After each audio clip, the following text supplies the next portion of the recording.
Hey Danny, Ben here, going through your swing and swing mechanics the other day, and we're watching this both for the first time, so I wanted to go with you while I'm checking this thing out that we can chat and talk about some things. First thing I am going to do, I'm going to draw a line from your start. Oops.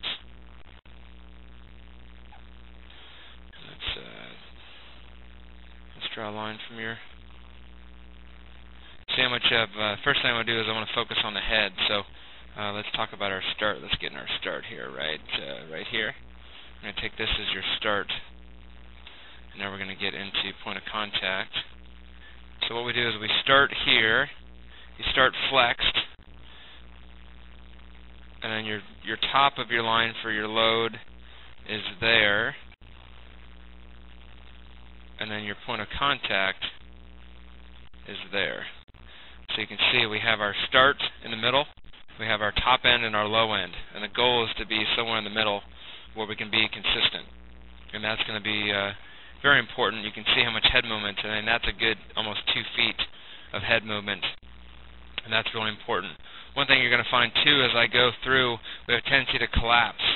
As I go through the stride, you can see how that barrel sometimes really collapses on us, and if we're too far back, and we're going to talk about that in a little bit, but sometimes you actually get too far back, where you can't wait, but you're also too far back where it takes away your power. So let's first be really cautious in regards to your head position, where you're going to pick to be in that middle like we talked about, of starting somewhere where we end up on the same plane and the same level as where we start. I think that's really important. Now I want to go into our land foot here. Make sure as I go to swing, another thing I see as you get yourself loaded, that your hands are pretty low on that load. And if I go into my stride, they kind of stay low throughout the whole swing. So I want to work more downhill a little bit. So I would like to try to maybe just have you get your hands up by your shoulders for your launch position when you start. And they do always start pretty low. You kind of start them up there, but then they kind of never get in the back up and loaded position. They do kind of just drop from that point. See, they kind of bow that up there and then drop. So again, making sure that the hands stay up. At contact, you can see, go here, at contact you can see if I draw a line, and once we change your levels, it's going to change your posture as well. We're trying to keep posture and working downhill in our swing compared to working uphill. So if I take a line from your knee right through and go straight up, that's where you want your head to be on. You want your the ear hole of the helmet to be on that green line.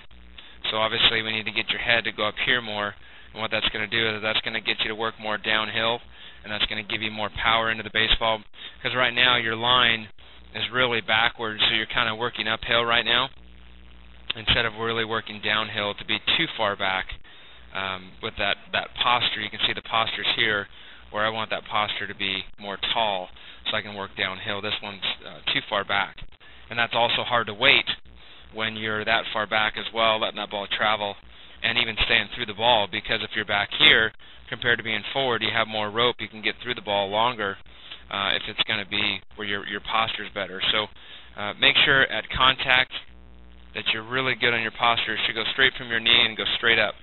And you can see how we need to be a little bit more taller to work downhill and finish that way as well, because my guess is even at contact, see how far back we go?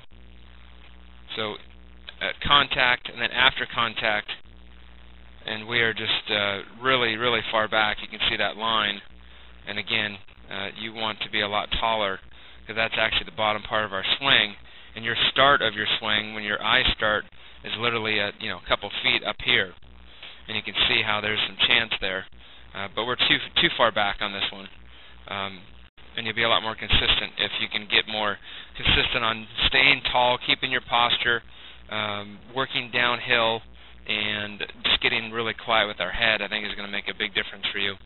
Because look at the end, then you come back up. That's where you should finish, that's where you should make contact, and that's where you should start. I like that part right there. That's the perfect spot. You can see how much farther back we are at contact. And if we get up here into being tall, that's exactly where you want to be. That's going to be a stronger position. You can see that line straight up and down. So that's the goal for you, is at that position right there, to start to finish. I'm going to put a line right here just so we have that as a reference point. going into our next swing to check out to see how we do. And that's going to make a big difference. So here's going into our stride foot. So at the bottom of our swing, your eye level's there. And again, we want to keep that posture here, keep that waist nice and tall. Your head should be up in this position, getting back to that eye level, and that's going to keep that barrel working down. It's going to give you more power. It's going to get you to be more consistent, and you'll see at the end, you finish right like that. You finish perfect at the end. So the start and finish, you finish perfect, but that in between, we got to get more consistent, and that's going to get you more consistent in regards to your approach. Let's check out your bat path on this next one to see how we do in our hands. The other thing is when you keep your hands low like that, you're not going to have a clean bat path. You're going to snap your hands over. And that one you actually did a pretty good job. You can see at contact here when you hit that ball, palm up, palm down, your head's on the barrel, palm up, palm down, and then you kind of stay on plane, but the hands are not turning. That bottom hand didn't turn yet, which is good, and it's just beginning to turn now. So you stayed through nice on that. And again, if we can just stay up a little taller, that's a pretty drastic leg on the back side. You want that back side to kind of be like this, where it's going to be a little taller than that firm front side. And you don't have to lock it that much on the front side. That front side is completely locked, but go ahead and have it more firm, and you should be good to go. So that's a little bit of what we're going to talk about. We'll get into phase 2 here in a minute.